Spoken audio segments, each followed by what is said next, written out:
Hello student. Good morning, good evening. ये आप देख रहे हो मुझे। तो आज हम बात करते हैं कि केमिस्ट्री में कैसे हो maximum marks score.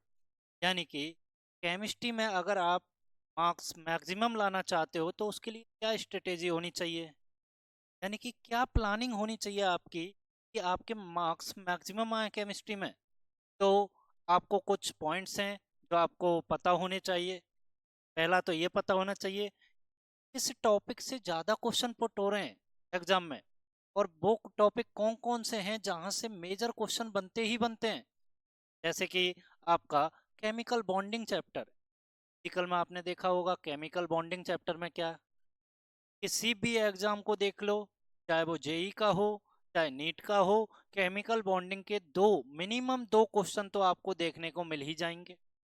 Simple chapter है, इजी चैप्टर है, कंसेप्ट इजी है उसके, वहां से दो क्वेश्चन मिनिमम आते ही हैं।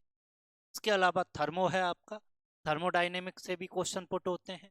इसके अलावा इक्विलिब्रियम है। अब इक्विलिब्रियम हुआ, इस चैप्टर का नाम सुन के student लगता है कि क्या है ये, क्यों के ए के बी के डब्ल्यू के एच ये सब आते हैं तो इनको देख के ही वो बोलता है कि ये कैसे होगा। लेकिन रियलिटी में अगर उसे शुरुआत से बिल्कुल बेसिक से पढ़ें तो वो समझ में आता है। जैसे कि इक्विलिब्रियम होता क्या है।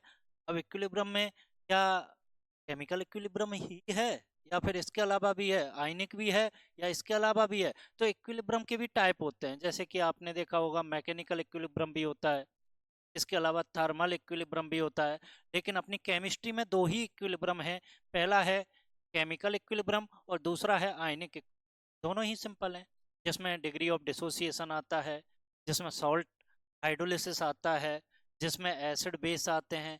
बहुत इंटरेस्टिंग चैप्टर है और यहाँ से क्वेश्चन पुट होता ही होता है, क्यों लैच-अटेली प्रिंसिपल जहाँ से क्वेश्चन पूछा जाता है। इसके अलावा इनऑर्गेनिक में आप देखो तो इनऑर्गेनिक में आपका पीरियोडिक टेबल जो चैप्टर है वहां से भी क्वेश्चन क्या होता है, पुट होता है। ऑर्गेनिक में आपको जो बिल्कुल स्पेशल फोकस करना है वो करना है जियो। क्यों एग्जाम में देखा जा रहा है कि जो क्वेश्चन पुट हो रहा है ना वो बेसिक हो रहा है, यानी कि जिसको जीओसी की नॉलेज है वो सही करके आ रहा है। तो जीओसी को आपको अच्छे से देखना है। जीओसी से क्वेश्चन पुट होते हैं, जैसे कि एसिडिक नेचर पूछ लिया, बेसिक नेचर पूछ लिया, इसके अलावा स्टेबिलिटी पूछ ली कि बताओ कौन स्टेबल है, इसके अलावा रेजोनेटिंग स्ट्रक्चर देख के ही पूछ लिया कि बताओ कौन सी रेजोनेटिंग स्ट्रक्चर ज्यादा स्टेबल है। क्लियर। तो ये आपको देखना है। ऑर्गेनिक में इसके अलावा एल्डिहाइड कीटोन वाला जो चैप्टर है इंपॉर्टेंट अपना वेटेज रखता है। तो ये कुछ चैप्टर हैं जहां आपको थोड़ा फोकस करना है और इन्हीं चैप्टर से आपके पास मैक्सिमम मार्क्स क्या हो जाएंगे, स्कोर हो जाएंगे। Okay, thank you.